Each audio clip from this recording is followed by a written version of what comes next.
vind ik onbegrijpelijk. Ik heb brieven daarvan gezien en die hebben mij eigenlijk toch wel gechoqueerd. Vanaf het begin heb je dan een druk op de ketel. Tot bijna de allerlaatste dag er ook wel eens links en rechts de vraag kon stellen, halen we het wel?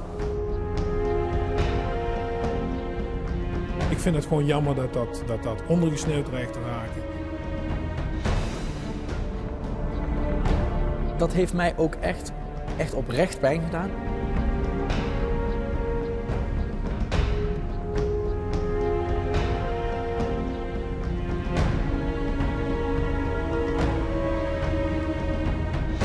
Hun ziel en zaligheid verkopen ze aan de Floriade. Jarenlang staan ze ermee op en gaan ze ermee naar bed. Een jaar later blikken ze terug. Een reconstructie van een wereldtuinbouwtentoonstelling met een bittere nasmaak.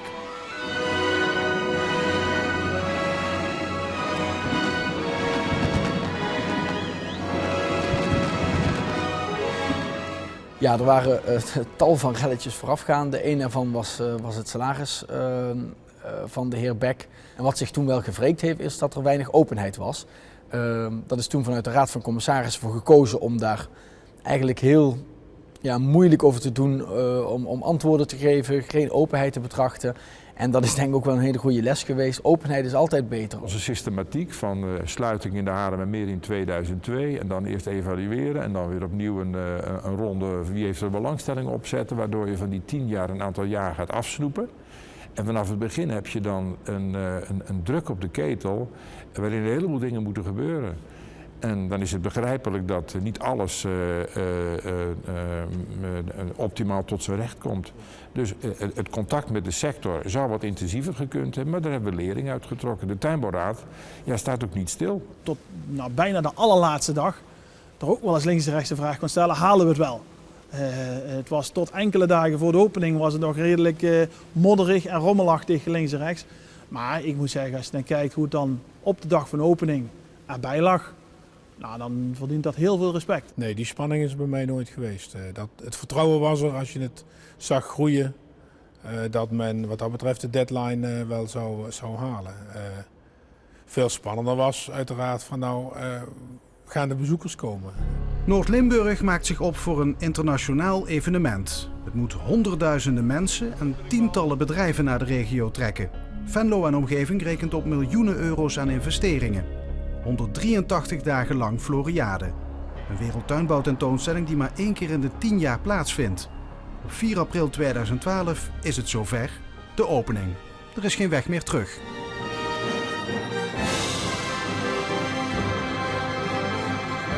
Ja, ik heb ervan genoten. Ik heb er echt van genoten. Het was natuurlijk jammer dat het zo'n nare voorjaarsdag was met regen. Als dat ook nog zonnig was geweest, en dat was ook een goede metafoor geweest voor het hele event, dan was dat nog mooier geweest. Het was een groot feest. Iedereen in Limburg, in Noord-Limburg zeker, iedereen was trots. Fantastisch. Ik ben niet heel snel een heel emotioneel mens, maar ik was zelf echt vanaf de eerste dag in allerlei functies betrokken bij die Floriade. Als gemeenteraadslid, als wethouder, als gedeputeerde. Het was wel echt een hele mooie dag. Het was wel steenkoud. Ik denk dat de Floriade er op dat moment inderdaad klaar voor was, zeker. Vanuit de hele wereld komen ze naar Venlo, naar de Floriade. Have a very nice day. Maar hoeveel zijn het er? Er is een onstuitbare honger naar bezoekerscijfers. Zoals met alle gevoelige zaken weigert de directie openheid van zaken. Heel veel plezier vandaag. Om rekensommetjes te kunnen maken. Daarvoor was dat. En voor ons was dat. Nee, voor mij was dat niet zo relevant. Als wij met de directie van de Floriade aan tafel zitten, dan vroeg je wel eens van zijn er reden om je zorgen te maken. Grote zorgen te maken. En dan gaat het niet of er 10 meer of 10 minder komen. En daar werd toen ook wel aangegeven in het begin pech gehad met het weer. Daar liep je iets achteraan. Maar daar was wel continu het vertrouwen dat we wel die bezoekersaantallen die we ook nodig hadden, die we voorspeld hadden, dat we die zouden halen. Die directie bepaalt op dat punt haar eigen strategie. Wat was uw wens daarin? We hadden daar geen wens in. Nee, we hadden daar geen wens in. Een beetje pech met het weer. En dat is eigenlijk jammer. Omdat je vanaf het begin een aantal bezoekers mist die je niet meer terugkrijgt. En dat hoop je dan wel, maar dat blijkt dat die niet meer terugkomen, dat die niet later alsnog komen. Of bezoekers die eigenlijk 2 keer wilden komen, die toch maar 1 keer komen. Dat is jammer. En daardoor, omdat dat een beetje achterblijft, zit er toch altijd een beetje spanning op de lijn van we lopen achter op de gewenste aantallen. En ze komen dan met een geruststellend cijfer halverwege, kan ik mij nog herinneren. Ik weet niet wat precies de redenen waren om dat te doen. Weet je het zeker, Joyce? Zoveel? 1.174.623 tickets. Onder grote druk van de Raad van Commissarissen maakt de directie precies halverwege bekend hoeveel kaartjes er zijn verkocht. Maar daarna gaat het snel de verkeerde kant op. Nou, toch in de laatste weken dat je dat ook zeg maar, vanuit gemeente wel hoorde, dat het toch allemaal net iets anders zat. Dus dat is een situatie geweest wat ik inschat dat dat in augustus, september gespeeld heeft. In de loop van de zomer zag je wel eens wat zorgelijke blikken over de voortgang, of dat allemaal wel naar die zwarte cijfers kwam. Ik spreek wethouders, bestuurders, dus ik heb wat dat betreft, ik had in die periode, dat is nu nog, dat je contacten hebt gewoon in de mensen die op zich de directe informatie hebben. En vanuit die signalen kreeg je wel een beeld dat het misschien net iets anders zou gaan worden. Maar ik zeg nou altijd met de kanttekening van minnetjes en plusjes. En als je alleen de minnetjes noemt en de plusjes vergeet, dan geef je wel verkeerde beelden. De Floriade loopt op zijn eind. Gaat ze de beloofde 2 miljoen bezoekers halen? Blijft het evenement daarmee voor het eerst in de geschiedenis uit de rode cijfers? Achter de schermen is al lang duidelijk dat Venlo in een traditie kan aansluiten van Floriades met een fors tekort. 2,046,683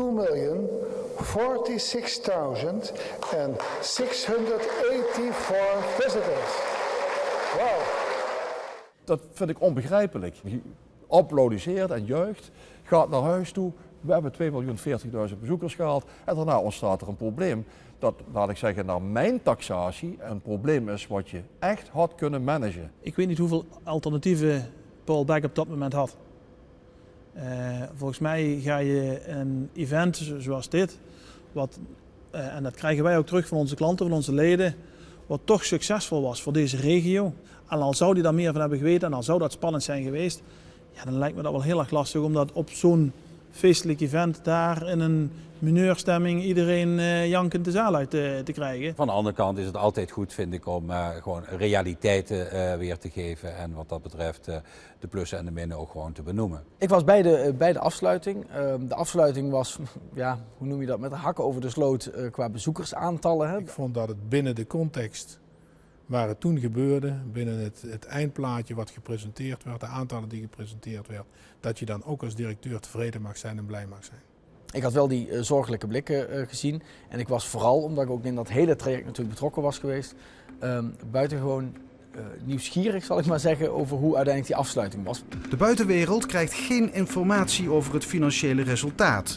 Er zijn dus nog geen openlijke zorgen. Want 2 miljoen bezoekers is genoeg om uit de rode cijfers te blijven, zo is altijd het verhaal geweest. Ik had eigenlijk wel gehoopt dat er 2,5 miljoen zouden komen.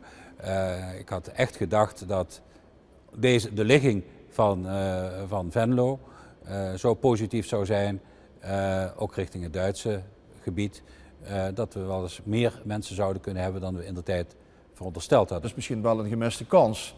We hebben echt gedacht van nou, er zal veel meer relatie gaan ontstaan met Noord-Rijn-Westfalen, met Niederrhein.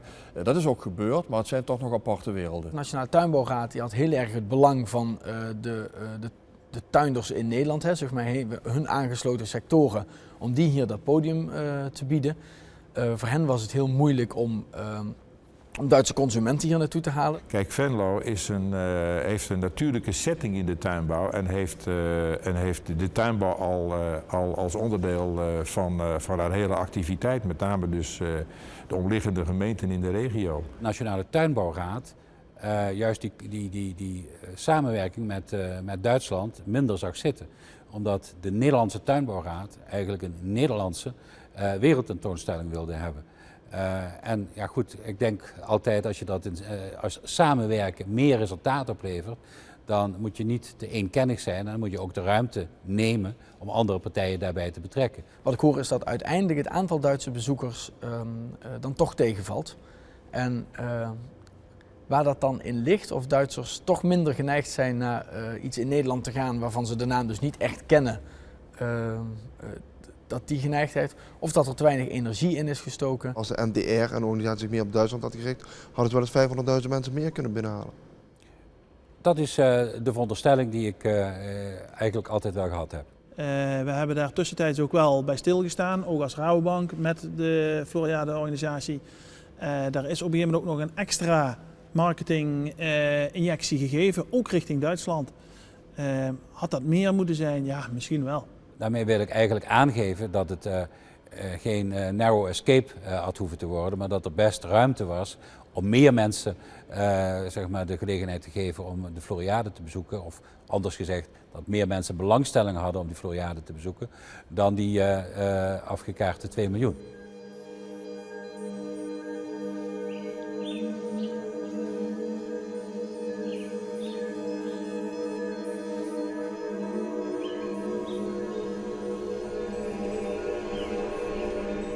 Het komt aan op een keiharde confrontatie tussen de Floriade en de Noord-Limburgse gemeente over openheid, cijfers, verantwoordelijkheid en communicatie. De nieuwe burgemeester van Venlo komt uiteindelijk met voorlopige cijfers op de proppen. Een tekort van 9 miljoen euro. Dit zijn de eerste cijfers. Er is minder binnengekomen dan begroot. Dat heeft ongetwijfeld te maken met de economische crisis. Het is een zure appel waar we even doorheen moeten. De vete tussen de ooit zo eensgezinde directie en wethouders en burgemeesters wordt die avond pijnlijk duidelijk. Directeur Paul Beck is niet bij de persconferentie. Gisteren zijn we ook een beetje overvallen over de gang van zaken die daar gebeurd is. Bent u daar gepikeerd over? Nee. Laten we daar niet over uit. Ik denk dat daar een aantal vergissingen zijn gemaakt. Mijn advies was, laat ik het anders zeggen, om open en transparant daarover te communiceren. Als zijn rol was om te adviseren over de communicatie, dan is dat niet het grootste succes geweest in ieder geval. Wat je nu ziet is dat ieder zijn eigen uitleg daarover geeft en ieder zijn eigen sommetje maakt. En ieder zijn eigen straatje schoonveegt? En ieder daarbij het zodanig voorstelt dat hij daar het beste uitkomt. We hebben heel lang heel goed opgetrokken als regio en Floriade. En dat is eigenlijk in de laatste weken, die weken na de Floriade, is daar iets echt gruwelijk misgegaan. Wat ik in elk geval merkte was dat in die laatste fase de chemie tussen de Floriade-organisatie en de regio Venlo er niet meer was. Mensen konden elkaar dus schijnbaar niet meer vinden. Niet meer in het gesprek vinden, niet meer fysiek vinden. En er werd gewoon op en neer geschoven met geld. Zo van, dat hoort bij jou of dat hoort bij mij. En met een zwarte piet. Ik heb brieven daarvan gezien en die hebben mij eigenlijk toch wel gechoqueerd, moet ik zeggen. Dat er vanuit brieven vanuit de gemeente geschreven werd van... ook al maakt u zich geen zorgen, ook al is er een negatief tekort... of er is er een tekort bij de exploitatie... daar zal de regio wat dat betreft geen schade van ondervinden. Hooguit zullen mensen daar schade van ondervinden. En op wie doelden ze dan? Dan heb ik de neiging om te veronderstellen dat men niet is uitgegaan van hunzelf. Want dat zou eigenlijk voor de hand liggend zijn, zou ik zeggen. Maar dat ze de Zwarte Piet dan toch liever neer zouden willen leggen bij de directie van de Floriade.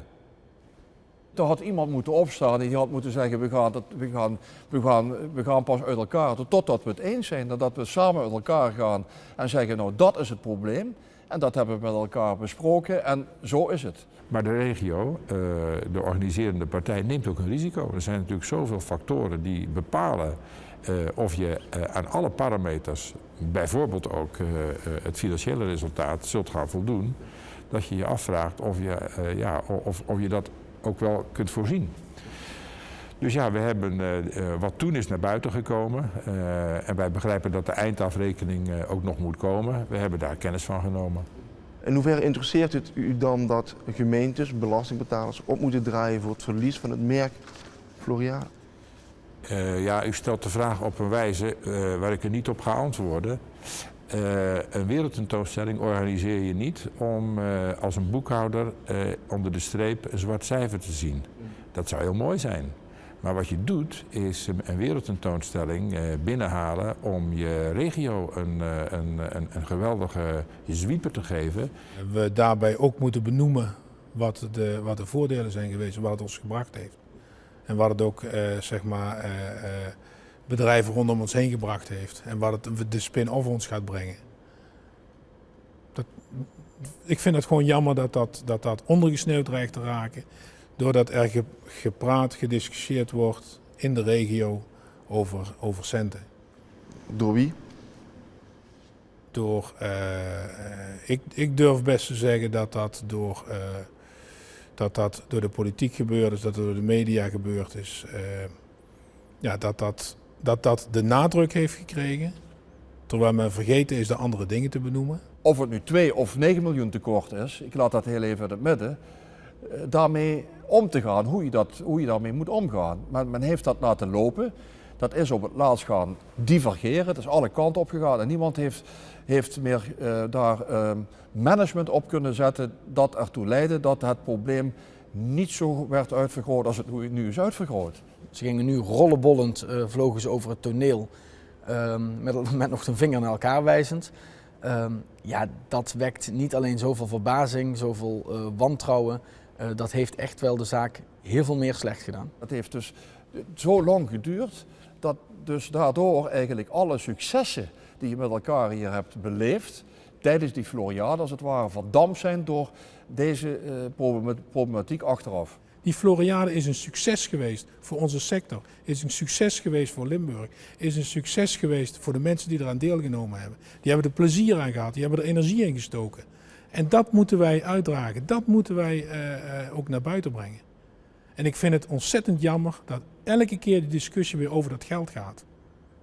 Maar dat gaat over onze toekomst. En als je daar tegelijkertijd een winstgevende exploitatie uit wilt halen, dan vraag ik me af of je niet 2 dingen tegelijk wilt. Dus ik heb het een heel verstandig besluit gevonden voor de regio om de kans te grijpen toen die er was.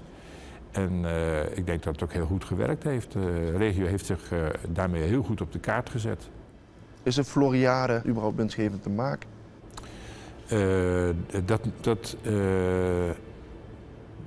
Ik zou zeggen, dat moet niet de doelstelling zijn. Dus die discussie daarover, daar sta ik heel ver van. Dat is ook helemaal niet waar het om gaat. Het gaat om het effect op lange termijn. En als je continu over dit soort zaken blijft doorpraten, dan ben je met korttermijnvisie bezig. Die belastingbetaler gaat dat geld opleveren. Op het toppunt van de ruzie over het verlies vertrekt directeur Paul Beck. Hij heeft niets meer te vertellen over zijn Floriade. De gemeenten nemen het roer over en beheren zijn huishoudboekje. Niemand gaat Beck missen, niemand is rouwig om zijn vertrek.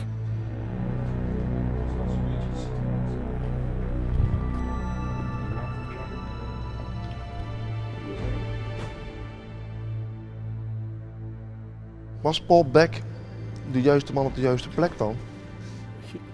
Nou ja, laat ik zeggen, hij is daar benoemd door de Raad van Commissarissen en niet door de politiek. Ik zie in ieder geval dat Paul Beck die Floriade echt dat belevingsevenement heeft toegevoegd. Dus echt van een ouderwetse tentoonstelling waar je iets ging kijken naar een belevingsevenement, zeg maar even van de kabelbaan tot en met allerlei interactieve paviljoens. En dat is echt heel positief geweest. En ik zou dat zonder Paul Beck had ik dat niet zien gebeuren. Hij had zijn sporen verdiend als marketeer. Als ik gewoon kijk naar het resultaat rechts onder de streep, als we de kassa gaan opmaken, zitten daar te weinig euro's in.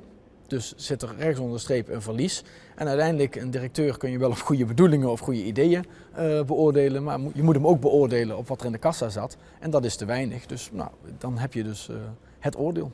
Ik denk dat hij niet de rekenmeester was, dat hoeft ook niet. Er was een directeur financiën bij, waarvan ik de indruk had, en dat ook wel eens heb uitgesproken, dat hij de zaak goed in beeld had. Uiteindelijk gaat het om het team wat je hebt. Raad van Commissarissen met deugdelijke financiële mensen erin, een zware financieel directeur, Dat hele systeem had heel goed met cijfers en met verwachtingen om moeten kunnen gaan. Nou, ik denk dat Beck wat dat betreft minder geoefend was zeg maar in het hele politieke verhaal. Hij heeft wat dat betreft toch meer in het bedrijfsleven gezeten en ja, heeft alle elementen die zeg maar onderdeel uitmaken van het politieke gebeuren minder in beeld gehad. Heeft ook de valkuilen die daarbij aanwezig zouden kunnen zijn niet bewust beleefd en heeft daar ook niet, denk ik, echt rekening mee gehouden. Hoe communiceer je met een groot krachtenveld wat zich met alles bemoeit? De media, de politiek, allerlei stakeholders, de mensen hier in de omgeving die allemaal toch een klein beetje een graantje willen meepikken uit die ruif van die Floriade. Het zijn toch allemaal van die punten geweest waar je dan rekening mee moet houden. Maar Paul Beck als directeur-marketeer was een sterke directeur. Paul Beck als iemand die in de regio, laat ik zeggen, een positie moest innemen. Daar was hij minder in. Hij was misschien ook wat minder naar, laat ik zeggen, de tuinbouworganisatie sector. Wat je zou kunnen doen is in de directie een duidelijke deskundigheid vanuit de tuinbouw opnemen. Dat zou een mogelijkheid zijn. Beck was niet deskundig genoeg? Nee, dat hoort u mij niet zeggen. Ik heb het over de directie, dus een meeroverige directie. En als er in de directie tuinbouwdeskundigheid is, dan heb je waarschijnlijk een betere kans dat de verbinding met de tuinbouw iets gemakkelijker gaat. De erfenis van de Floriade, Villa Flora, de Innova-toren en een leeg terrein. Economische voordelen na afloop, dat was jarenlang het argument om tientallen miljoenen belastinggeld in het evenement te pompen. Feit is wel dat dit gebied goed is voorbereid en op het moment dat de zon weer gaat schijnen, in elk geval ook voorbereid is om uitdrukkelijk weer nieuwe investeringen in dit gebied mogelijk te maken. Ik wil je heel graag uitnodigen over 2 of 3 jaar en dan denk ik dat je hier een gebied hebt, een campus hebt staan die nog steeds mooi is om rond te lopen, om rond te fietsen, maar waar ook bedrijvigheid plaatsvindt die er ook wat economie betreft en wat kennisontwikkeling betreft dat toe doet. Er komt een moment dat men hier ook datgene wat hier is geïnvesteerd weer gaat verzilveren. Het gaat overal slecht met de economie, dus ook hier. De investeringen blijven achter. Maar neem van mij aan, op het moment dat de economie iets gaat draaien, dan zal die land- en tuinbouw met een exportvolume van 80 miljard per jaar, gaat ook hier in deze regio weer neerstralen. Voorafgaand en met name tijdens de Floriade is er absoluut een verhoging in activiteiten gezien, ook in omzet gezien. Die was natuurlijk merkbaar in de hotelbranche, de overnachtingsindustrie, laten we het zo maar noemen. En ook wel meer, ook middenstand hier in deze regio. Het heeft voor veel ondernemers in het jaar 2012 extra geld in de kassa opgeleverd door een enorme toevloed van mensen naar deze regio. Het heeft dynamiek en focus gebracht in de regio van waar verdienen we in de toekomst ons geld mee. En het heeft ook concrete, niet alleen bouwactiviteiten in een tijd dat het economisch heel moeilijk was.